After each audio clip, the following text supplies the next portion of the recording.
Howdy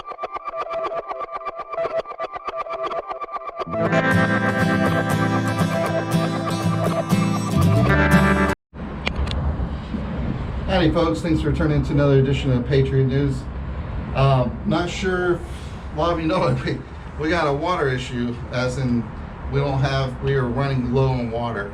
Okay, South Texas got a major issue. New Braunfels, my hometown where I live, we have water issues. We got 300, every time I turn the corner there's a 300, 400, 500 person house development. There's apartments going up every day. Where is this water going to come from? You know, now down at the border in South Texas, they keep saying we got a treaty with Mexico. I think it's 1945, and Mexico needs to pay so many acres. They measure the water in acres to us. Okay, let me tell you something. The reason Mexico hasn't sent this water, there is no water. Okay, there's not enough water. There's no water. We need to do what Sid Miller says. And watch this video here in a second. The Agriculture Commissioner. We need a cowboy up, pull ourselves up from our bootstraps, not blame our friend in the South, Mexico. All right, we need to figure this out on our own. Here's what I would do, and they have some good ideas about the whole keeping the storm water and stuff like that. I would get somebody, if on the Texas side, like Elon Musk, somebody that knows about everything, that has money. They could probably solve this water issue. On the Mexico side, Reynosa, I'd get BYD involved. You know they're into desalination. They know this stuff. We need help. Somebody needs to come in and help us figure this water problem out on both sides of the border. But keep blaming Mexico is not the solution.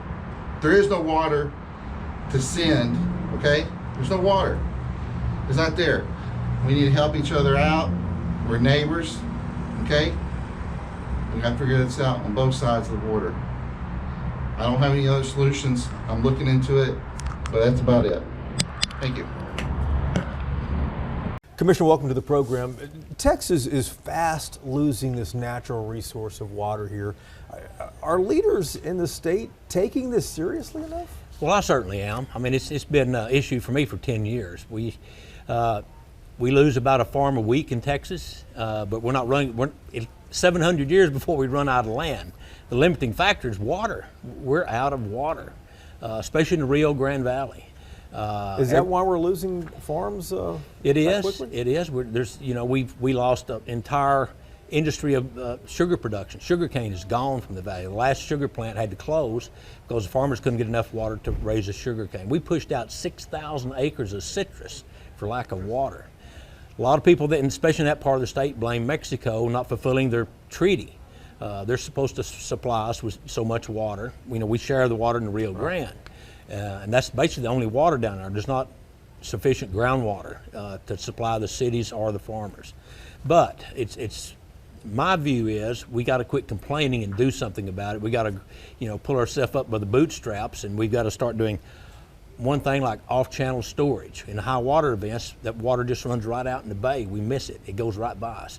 We've got to start being smarter. We spend millions and millions of dollars on stormwater drainage, getting rid of stormwater. We need to capture that, do rainwater harvesting. But isn't that polluted though? Everyone I've talked to says, actually, a lot of that water is polluted. We can't use it anyways. No. Rainwater is virtually almost clean. It's never hit the ground. If you capture it before it hits the ground, I guess. Yeah, you catch it off rooftops. Sure. I mean, that's as old as Texas. I mean, Texas was settled with cisterns and catching rooftop water. But these huge distribution warehouses, we can capture that. You don't even have to clean it up. You use it for irrigation, municipal, manufacturing, so many uses. We've got to embrace reverse osmosis. We can clean up brackish water very cheaply. Our fracking industry is changing. They're starting to use brackish water, cleaning it up. We got to recycle our water. Our water treatment water goes right into the creek, right out in the Gulf. We need to capture that and let my farmers irrigate with it. Great example of that is Israel. They don't waste a drop of water over there. And we've got to do a better job, a smarter job of managing our water resources. We have infrastructure problems. But some of our cities lose 30% of the water by the time they get it to the customer. That's unacceptable. Cálmate.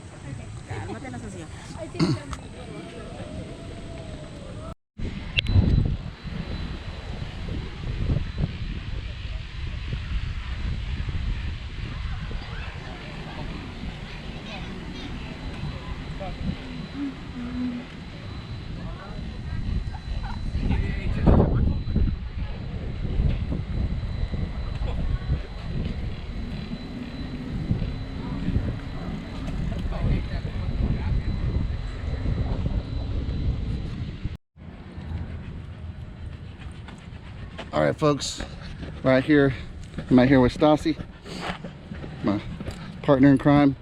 We're right here at the famous Lander Park in New Braunfels.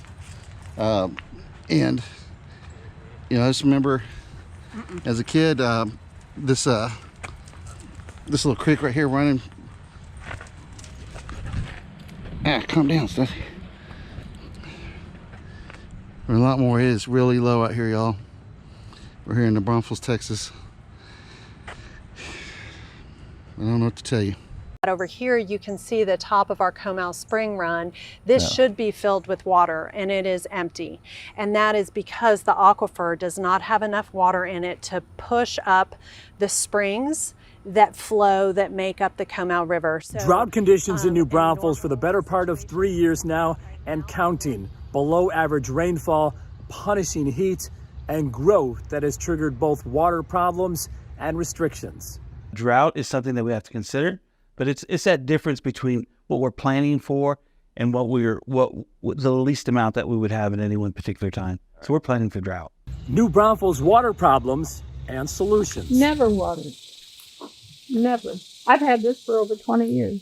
Is New Braunfels doing enough, though, to conserve water, or will we one day run out of water? We'll talk with the city's utility company and an organization and residents promoting water conservation. If you are new here to my channel, thank you so much for joining us, because every week we're trying to put out relevant and timely information just like this about what it's like to live in New Braunfels. One of these days, water problems in New Braunfels will not be a topic of conversation, but that's not the case right now. Our drought is going on its 4th year, and La Nina is expected to make a return in 2025, ushering in again above average temperatures, below average rainfall, and drier conditions altogether.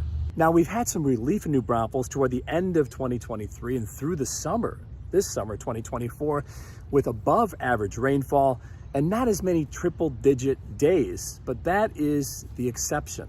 River and lake levels in the New Braunfels area have fallen to long time and record lows. But our subtropical climate here is only one part of New Braunfels' water problems. Growth and drought. Which one is more responsible for our water supply or lack thereof? Well, I would suggest that it's growth. And there's not a lack of water supply. What we're doing is we're trying to stay ahead to meet that demand out in the future. New Braunfels has gone from 58,000 residents in 2010 to close to 110,000 today. All that growth has triggered dozens of new residential communities, commercial development, and a lot more demand on the water supply. you know, the state of Texas is always reluctant to put in regulations, right? But there's nothing, the only times we've actually put in some good water planning strategies is right after a big drought. And so, you know, it's like never waste a good drought for... Right, so we're reactive. We're reactive, absolutely reactive. And obviously what we're trying to be here is more proactive, and we're trying to connect people to all of the reasons why we might consider different ways of looking at our water resources. Nancy Pappas is the director of the Headwaters at the Comal, a nonprofit organization focused on preserving the Comal Springs and focused on water conservation. Headwaters is also in the middle of a big project to create gathering spaces for the public to come and learn more about the benefits of conserving water.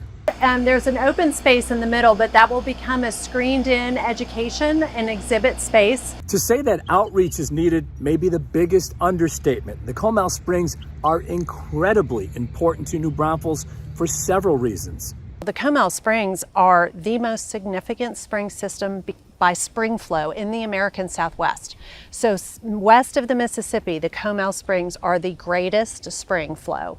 They're important not just to everything about New Braunfels, right? Flowing right through the middle of town, providing economic stability, recreation, enjoyment, beauty, all that quality of life. But their flows are essential to the Gulf of Mexico. Beyond tourism, the Comal Springs provide a source of fresh water for residents and agriculture.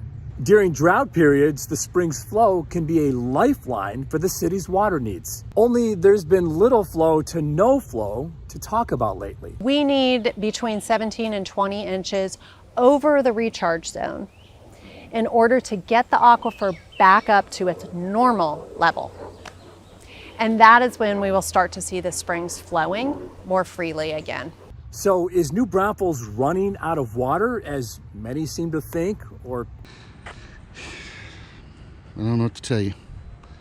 But this next video is going to have a similar. It's going to be talking about so in Amistad and Falcon Lake down South Texas, there was going to be an overflow in the lake, and they were going to release that water into the Gulf because we weren't going to count it against, I guess, Mexico's debt from the treaty.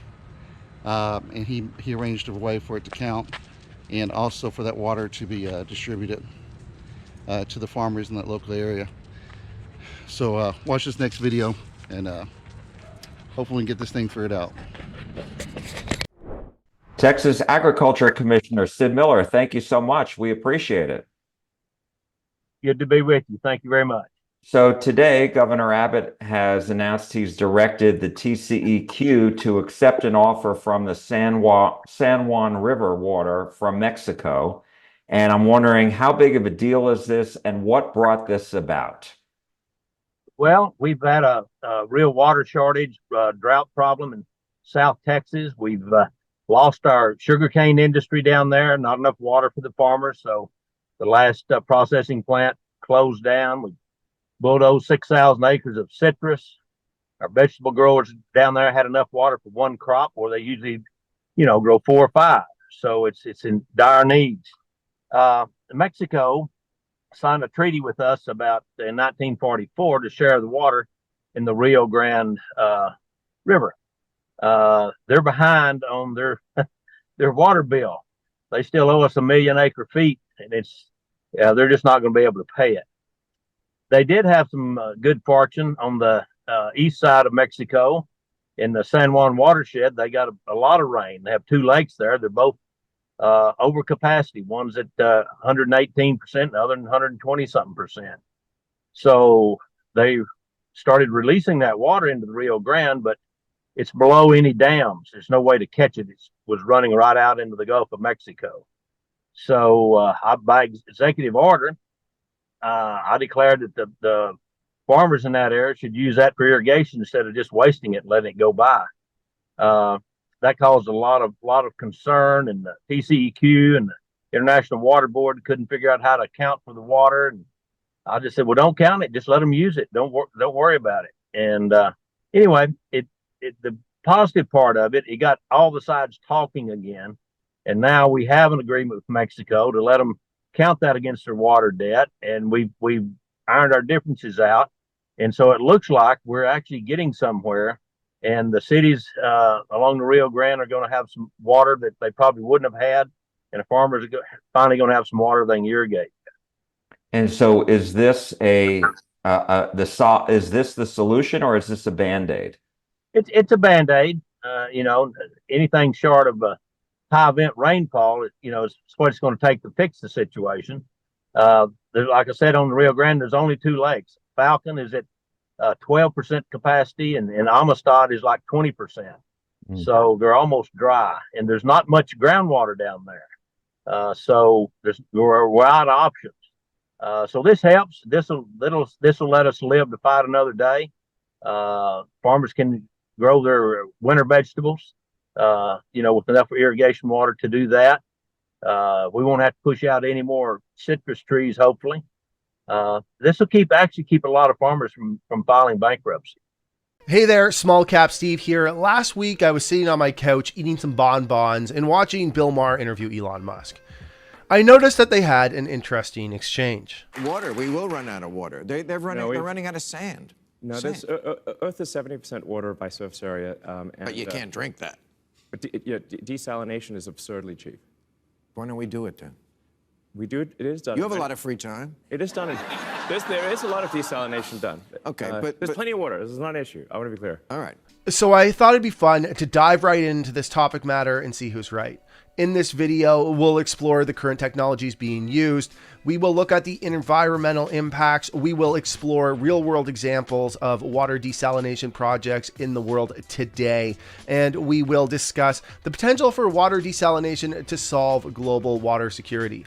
All right, let's dive in. The global water crisis is an increasingly pressing issue as the world's population continues to grow. With 71% of the Earth covered in water, it may seem like there is an abundant supply. However, only 2.5% of that water is fresh water, and a mere 1% is easily accessible in rivers, lakes, and streams. The remaining fresh water is found in groundwater, glaciers, and snowfields. The United Nations predicts that by 2050, the demand for water will rise by around 40% globally due to an additional 2.5 billion people in the world. If current trends continue, water shortages could lead to conflict and challenges. Several factors contribute to the global water crisis, including climate change, wastewater, lack of water data, and water infrastructure. Climate change is the leading cause, with vulnerable areas experiencing more frequent droughts, floods, and other water-related natural disasters. These events can contaminate clean water sources and increase the risk of waterborne diseases. Furthermore, at a global level, 44% of household wastewater is not safely treated, and 80% of wastewater returns to the ecosystem without being treated or reused. This can lead to the contamination of water sources with feces, chemicals, or other toxins, resulting in the spread of diseases like cholera and polio. To address this crisis, it is essential to find sustainable solutions like water desalination, which Elon Musk claims is cheaper than people think. Desalination provides potable water, supports agricultural industries, and offers a safe and sustainable water solution. By removing contaminants and hazardous substances from water, desalination makes it safe to drink and use for various purposes. Implementing systems that improve water quality can help prevent waterborne diseases and fatalities, contributing to global health and well-being. However, it's important to consider that what may be considered sustainable in one location might not be feasible elsewhere.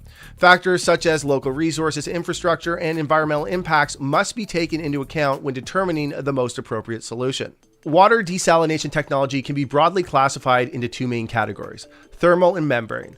Thermal desalination involves heating saline water and collecting the condensed vapor to produce pure water.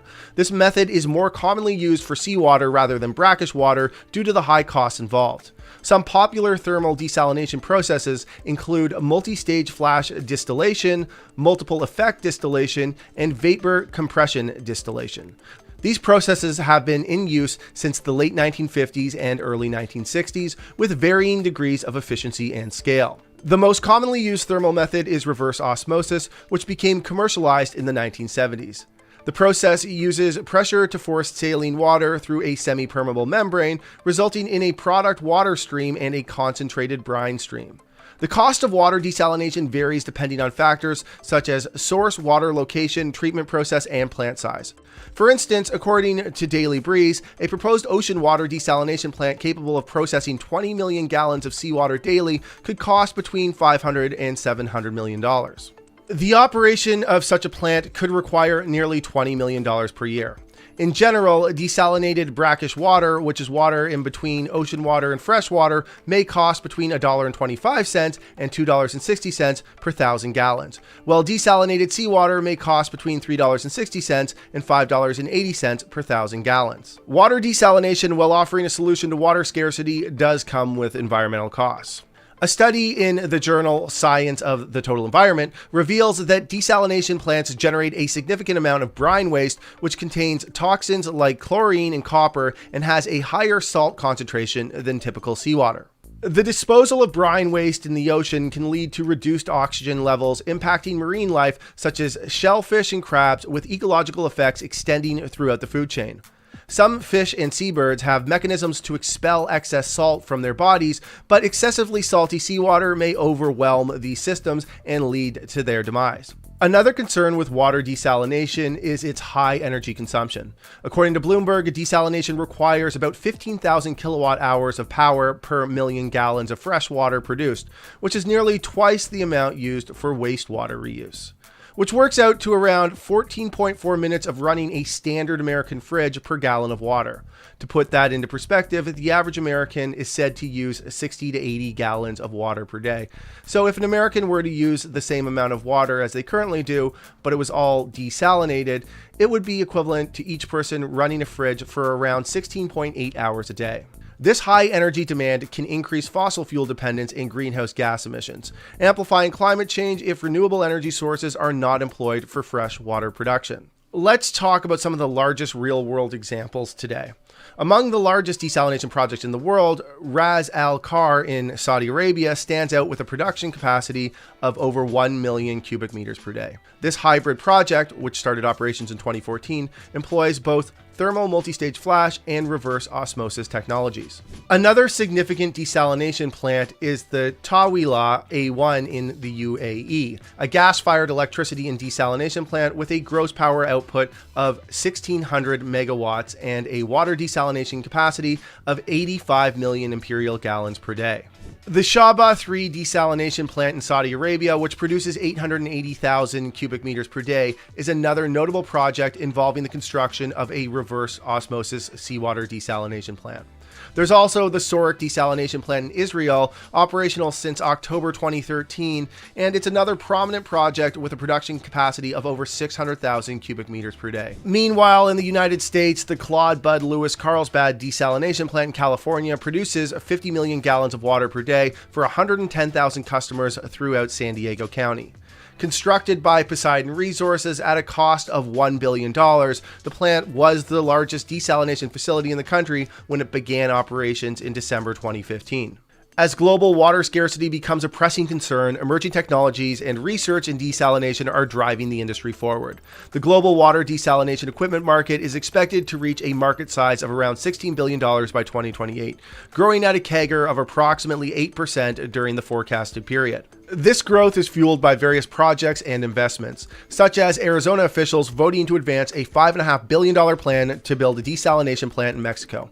And then we got the U.S. Department of Energy and the National Alliance for Water Innovation funding 12 projects aimed at improving the energy efficiency of desalination and water reuse technologies. Innovation in desalination technologies is expected to lower costs and increase sustainability, aligning with the United Nations Sustainable Development Goal 6. Which is all about clean water and sanitation.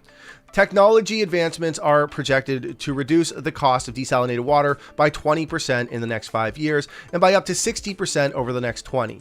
Although no major technology breakthroughs are anticipated in the near future, the steady reduction of production costs combined with increasing water treatment costs due to stricter regulations is expected to accelerate the trend of relying on ocean water desalination as a reliable, drought-proof alternative for many coastal communities worldwide. So let's wrap it up. Going back to Elon's statement, it's hard to say if he's right or wrong because he didn't quantify his statement.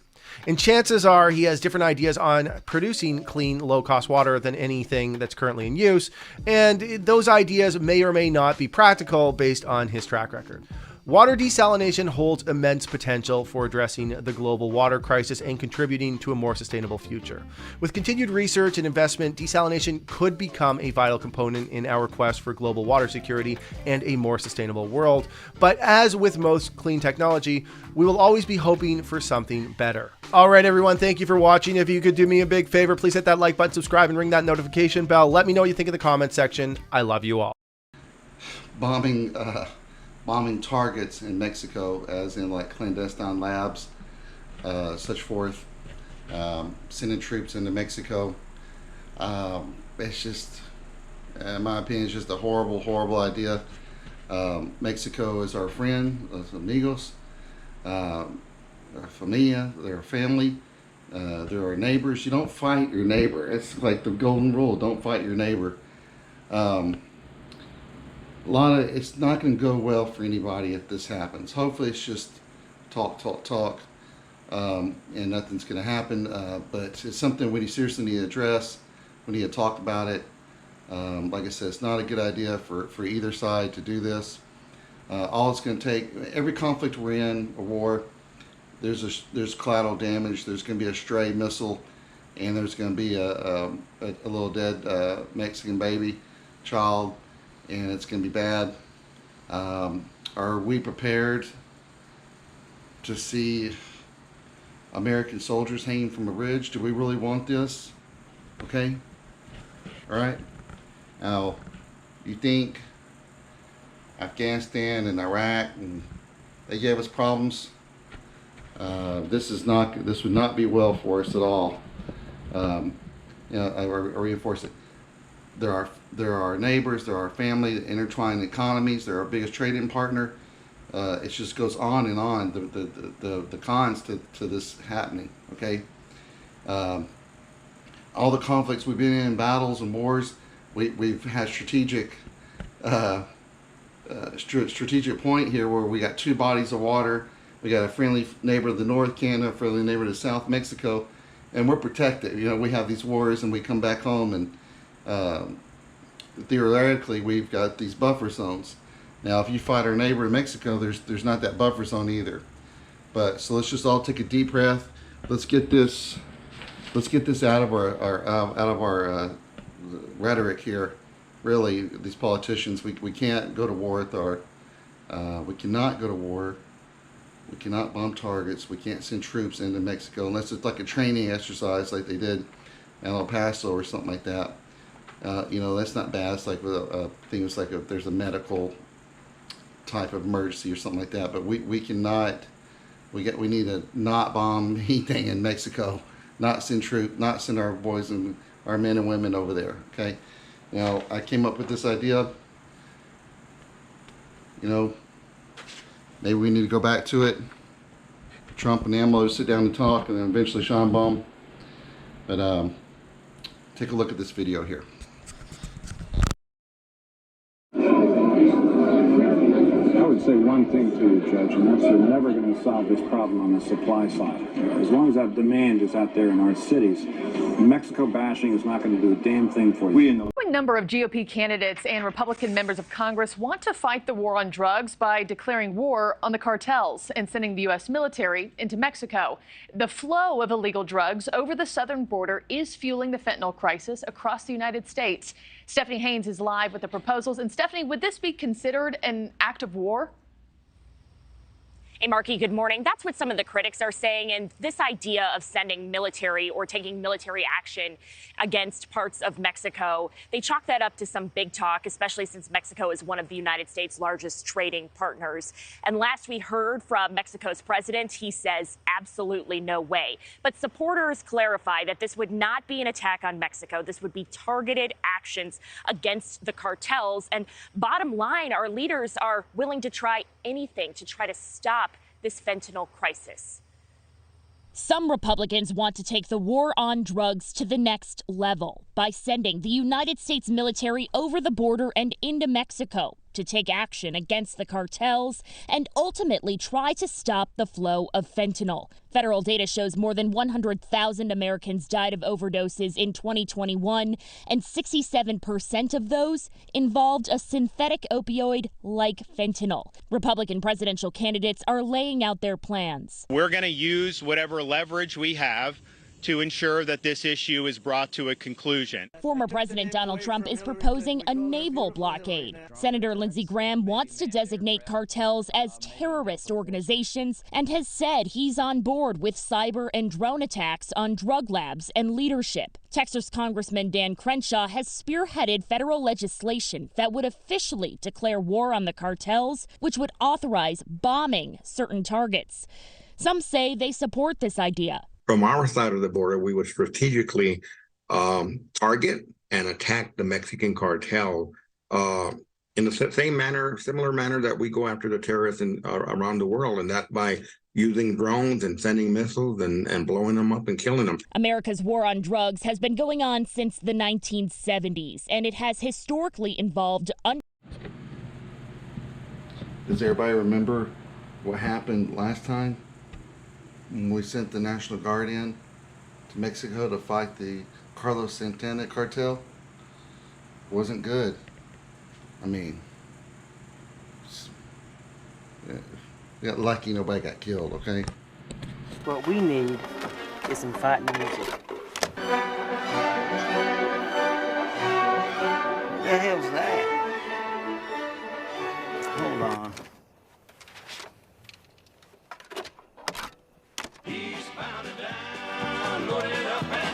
Here we go. God bless America. We've got a long way to go and a short time to get there. I'm eastbound, just watch no bandit run. Keep your foot hard on the pedal. Son, never mind him. Should I shoot? Hold your fire. You say fire? Then hold your fire. All right, open the fire. It's Rambo. Let's get out of here. We'll bring it back no matter what it takes. Eastbound and down, loaded up and trucking. Are we gonna do what they say can't be done? We've got a long way to go and a short time to get there. I'm eastbound, just watch the bandit run.